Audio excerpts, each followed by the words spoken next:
let's look at some basic definitions and working definitions. Now, first thing we're going to define is definition. Let's define what a definition is, okay? A definition is an exact statement, a statement of the exact meaning of a word, all right? We're looking for an exact meaning, not a connotation, not a maybe or a like or a somewhat. We're looking to narrow the focus. That's why it definites it. It makes it finite. We're taking it not infinite, we're finiting it. We're making it finite. Okay? We're actually limiting through words what something means so we can be clearer about what we're saying. Okay?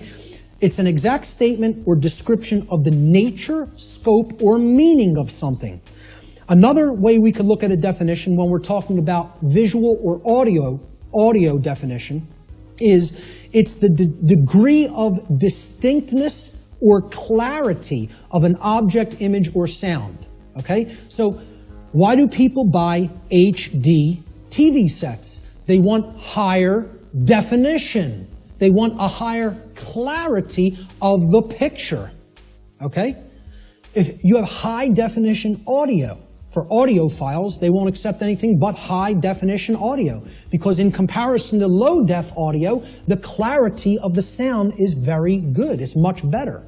Okay? So that's what definition is. It is all related to clarity. When we use it in conjunction with words, it means the clarity of the meaning is amplified. Okay? And when it's with a picture, the clarity of our vision, of the ability to see what the picture is, the information in the picture is amplified. And same thing with sound. The more accurate the definitions that we have for words or concepts, the better our clarity of meaning and therefore our understanding of those concepts, words or concepts will be. So definition simply means clarity of meaning when we're applying it to words and concepts. So therefore, let's define natural law. So this is what we're going to be talking about for the rest of the day. We have to define it. The simple definition of natural is inherent, having a basis in nature, reality, and truth, not made or caused by humankind. So if it's natural, wasn't made by mankind, didn't make it. Okay? And again, the origin of the word, neter in Egyptian, means spirit, and all means of or related to. So of or related to spirit. It is all of nature, the spiritual domain. See, this is the other part. People believe that the spiritual domain is separate from the physical domain. This is a huge thread and a huge central focus in all of my work. If you think the spiritual domain is not where you are at now because you're in the physical domain, you're mistaken. If you think that the spiritual domain is someplace other than the physical domain, you're also mistaken. If you place emphasis on one above the other and say, well, this one takes precedence and this one's not important. Either way you do it, whether you say the spiritual is more important and the world of matter should not be given any significance, it's imbalance. And it's not true.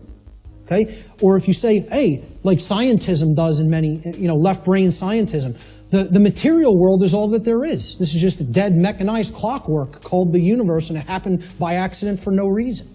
And there's no such thing as the spiritual domain. Both of these worldviews, and we're going to get to a breakdown of these worldviews, they're completely inaccurate, they're not based in truth, and most of all, they're based on brain imbalance. And we're going to see how one of these worldviews or another develops when either the left brain hemisphere or the right brain hemisphere has taken precedence and dominance within the individual consciousness. So, natural means spiritual. These words could be used interchangeably.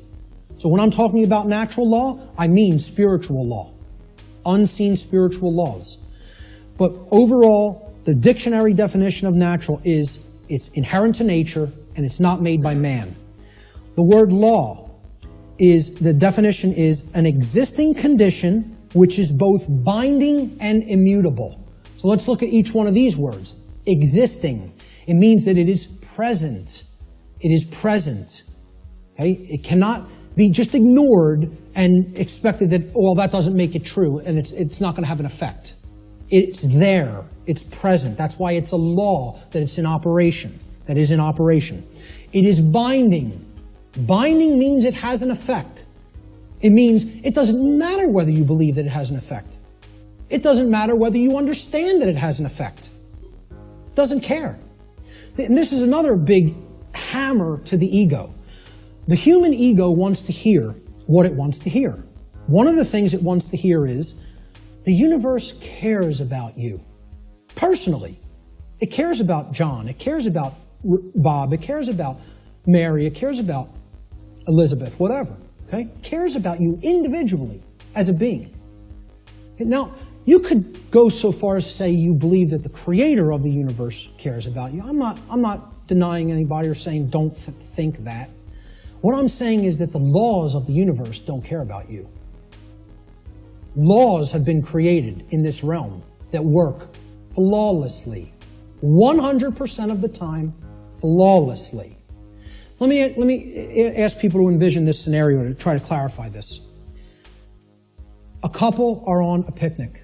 They're out in a state forest or something like that. They're on a picnic.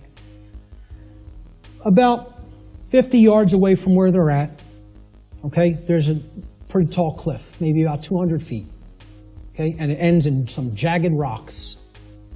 They brought their 2-year-old child on the picnic with them. They unfold the blanket, take out the picnic basket, they're having their picnic. Maybe passions got heated and the husband and wife were, making out a little bit. Their kid, 2-year-old daughter, in her nice Sunday sundress or whatever, wanders off, gets to the edge of that cliff. Will gravity care if that girl goes over the edge? Will gravity allow her to go over the edge?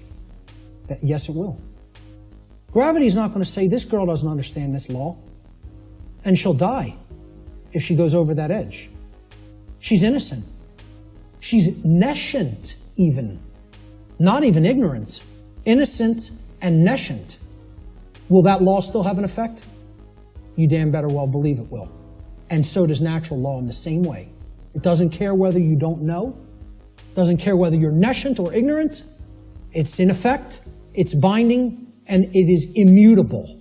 Immutable means that nothing you can ever do can ever change it. It is in effect eternally. Because man didn't put it into effect. You know who put it into effect? The creator of the universe put it into effect. And I don't really care what you think of that force as. You could think of it as an impersonal force. You could think of it as the man with the beard. You could think of it as this remote control. I don't really care what you think of it as. Personally, that's none of my business. But you know what? If you think of it that it's man that makes the laws, then I have a problem. Because man doesn't make these laws I'm talking about. The creator of the universe set these laws into motion, put them into effect, and they bind you. You and I are bound by these laws, whether we like it or not, whether we accept it or not, whether we understand it or not. They're in effect, and you are already creating the reality that we are experiencing based upon interaction with these unseen laws. Already. You're already doing it. You can never not be doing it. That's an impossibility. Okay? You're always creating, co-creating in harmony, in cooperation, I should say. Whether it's in harmony or opposition is a different story. In cooperation with these spiritual laws that I'm going to talk about, you are already creating in cooperation with them and can never not do so as long as you exist in the physical domain. Okay? So that's what the simple definitions that we're working forward with. Natural law doesn't mean anything other than this. That's it. It means, so let's put them together. Inherent, existing conditions. Conditions that exist in nature, which are both binding and immutable. They have an effect whether they're understood or not, and they cannot be changed. So what would be our requirement of knowledge here? What do you think should be done?